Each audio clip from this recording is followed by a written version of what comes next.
La fortune de Didier Arafat.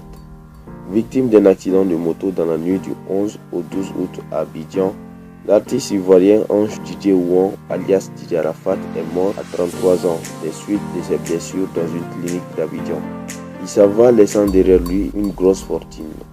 Selon les témoignages fournis dans plusieurs vidéos live, l'accident s'est produit à Angré, précisément à la 7e tranche, non loin du domicile de l'artiste qui habite le groupement 4000.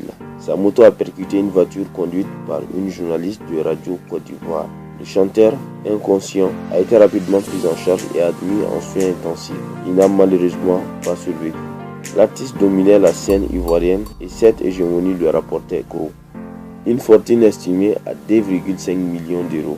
Le chanteur possédait notamment une Porsche Panamera de 105 millions de francs CFA, une Chevrolet Camaro de 50 millions, une Mercedes série protégée 45 millions de francs CFA, 3 motos d'une valeur de 3 millions de francs CFA chacune, un R+1 en construction.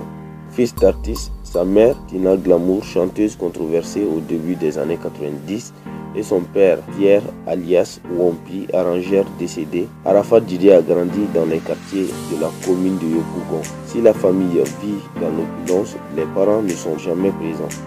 Conséquence, le jeune garçon sombre rapidement dans les excès tels que la drogue et la violence. Son refuge, la musique, pour laquelle il exprime un attrait, notamment le coupé décalé, un rythme fusionnant rock, percussion et hip-hop, inventé au début des années 2000 à Paris par Feu Saga. Avec son titre Jonathan, hommage à son idole de la musique, sorti au début de la décennie 2000, Arafat, à peine sorti de l'adolescence, réalise un coup de maître après une traversée du désert entre 2005 et 2007 en France, d'où il fut rapatrié. S'ensuit alors plus d'une décennie au top niveau du coupé décalé. La source de ces informations, c'est Bénin24télévision.com.